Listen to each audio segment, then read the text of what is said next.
നമസ്കാരം കൂട്ടുകാരെ, ഇന്ന് നമുക്ക് തവ എഗ് ഫ്രൈ മസാല ഉണ്ടാക്കാം. വരൂ വീഡിയോയിലേക്ക്. ആദ്യം നമുക്ക് കുറച്ച് വെളിച്ചെണ്ണ ഒഴിക്കാം. നമുക്ക് നമ്മുടെ മുട്ട ഒന്ന് ചൂടാക്കി എടുക്കണം.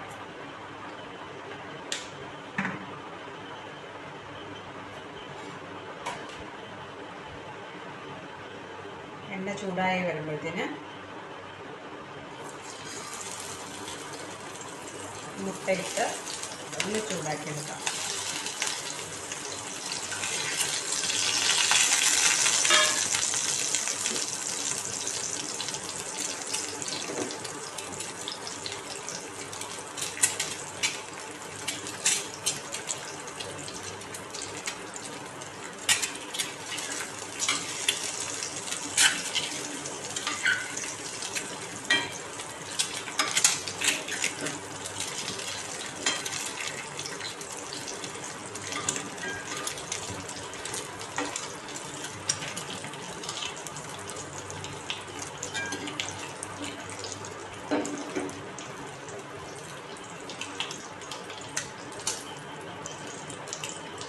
ചെറുതായിട്ടൊന്ന് ചൂടാക്കി എടുത്താൽ മതിയാവും മുട്ട.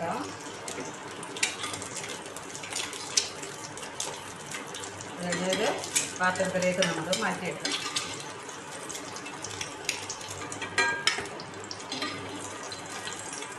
അതേ എണ്ണയിലേക്ക് തന്നെ നമുക്ക് ഉള്ളി മൂപ്പിക്കാനായിട്ട് ഇട്ടിട്ട് വെക്കാം.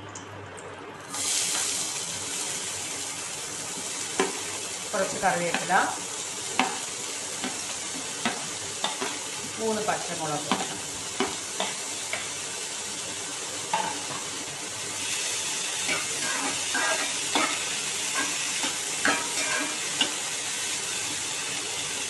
ഉപ്പിടാം.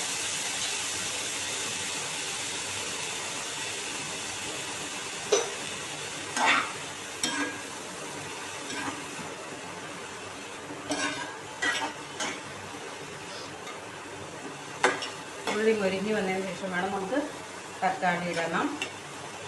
2 വെളുത്തുള്ളി ഞാൻ എടുത്തിട്ടുണ്ട്, ഇത്തിരി ഇഞ്ചി.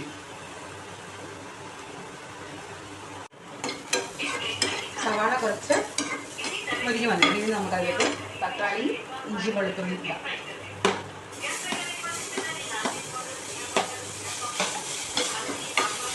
അത് നല്ലതുപോലെ മൊരിഞ്ഞ് വരണം. അരച്ചത് കൊടുക്കാം. സവാളയും തക്കാളി, പച്ചമുളക്, ഇത്തിരി ഇഞ്ചി, 2 കഷ്ണം വെളുത്തുള്ളി.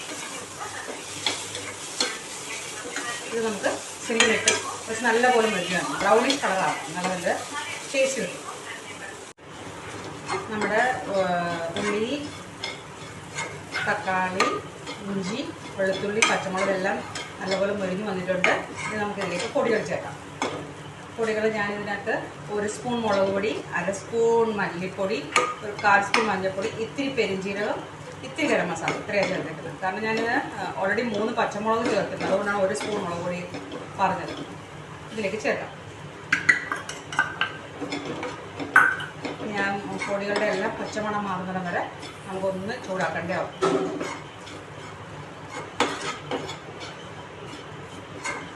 നല്ലപോലെ ഇളക്കി കൊടുത്തിട്ട് അതിന് ചൂടാക്കി എടുക്കും.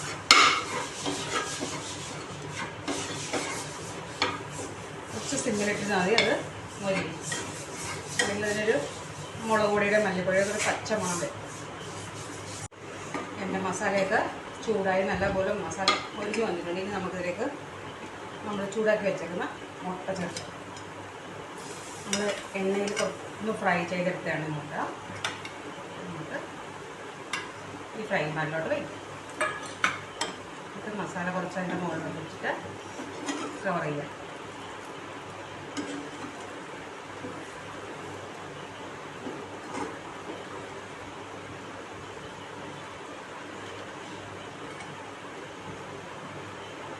കുറച്ച് മല്ലിയിലയും ചേർത്ത് വയ്ക്കും.